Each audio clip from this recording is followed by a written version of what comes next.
অদিতিস লাইফস্টাইলে তোমাদের সকলকে স্বাগত। কাল দোল উৎসব, আশা করি তোমরা সকলে দোল খেলবে, সকলে সুস্থ আছো। তা আজকে হচ্ছে ন্যাড়াপোড়া। এই ন্যাড়াপোড়ার বিষয়বস্তুটা কি, কোথা থেকে এই ন্যাড়াপোড়াটা আবিষ্কার হলো, সেই সম্পর্কে তোমাদের কাছে আমার ছেলে কিছু কথা শেয়ার করছে। ন্যাড়াপোড়া উৎসব আজ থেকে প্রায় অনেক বছর আগে সত্যযুগ থেকে শুরু।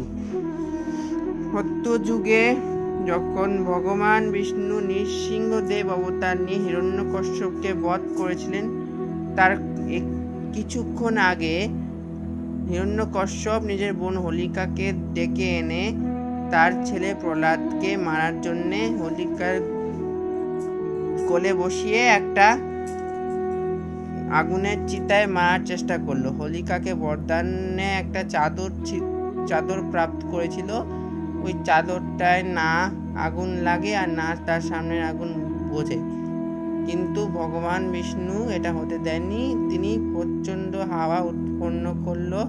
ওই হাওয়াতে হোলিকার গা থেকে তার চাদরটা উড়ে গিয়ে প্রহ্লাদের গায়ে লাগলো, যার কারণে হোলিকা মরে গেল আর প্রহ্লাদ বেঁচে গেল। এর দ্বারা বোঝা যায় পাপের বিনাশ হলো আর পুণ্যের স্থাপন হলো। তারপর থেকে সত্যযুগ, ত্রেতা যুগ, দ্বাপর যুগ আর কলযুগ আর আজকের সময় বানানো হয় এই ন্যাড়াপোড়া উৎসবটা। এটা যে বলল আমার ছেলে, ও কিন্তু এই সব ঐতিহাসিক ব্যাপারগুলো পড়তে ভালোবাসে, তার জন্য ওর মনেও থাকে। আমাকে গল্পগুলো কিন্তু অনেক শুনিয়েছে, কিন্তু আমার মনে থাকে না।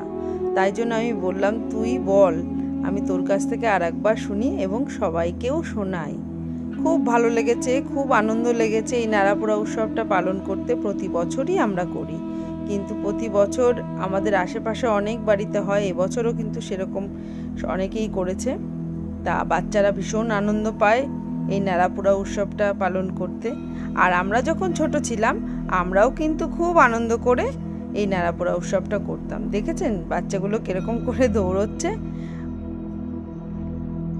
আর ন্যাড়াপোড়ার যে আগুনটা অনেক উঁচু পর্যন্ত উঠেছে, আর এর মধ্যে আগুনে পোড়া দিতে হয় আলু, বেগুন, টমেটো, সিম, যা থাকে বাড়িতে সবজি, সব কিছু আমরা পোড়া দিই। তারপরে পোড়ানো হয়ে গেলে সেগুলোকে আবার ভালো করে ধুয়ে মেখে নিয়ে সবাই মিলে প্রসাদ হিসেবে গ্রহণ করি। কত ভালো লাগে, খুব আনন্দ লাগে। বাচ্চারা কিন্তু এমনি সময় এসব দিলে খাবে না, কিন্তু এই ন্যাড়াপোড়ার যে পোড়া আলু, সেটা খেতে ওদের খুব মজা। ওরা অতি আগ্রহে বসে থাকে যে কখন এই আলু পোড়াগুলো হবে আর ওরা খাবে। তা যাক, কালকে দোল উৎসব, আপনারা খুব ভালো করে দোল উৎসব পালন করবেন। আমরাও দোল উৎসব খুব ভালো করে পালন করব।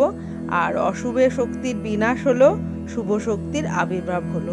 সমস্ত দুঃখ কষ্ট সব কিছু সরিয়ে নিয়ে সবাই আনন্দে মেতে ওঠো এই দোল উৎসবে।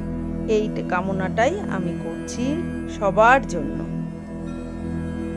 আজ আমাদের ন্যাড়াপোড়া, কাল আমাদের দোল, পূর্ণিমাতে চাঁদ উঠেছে, হরি হরি বল।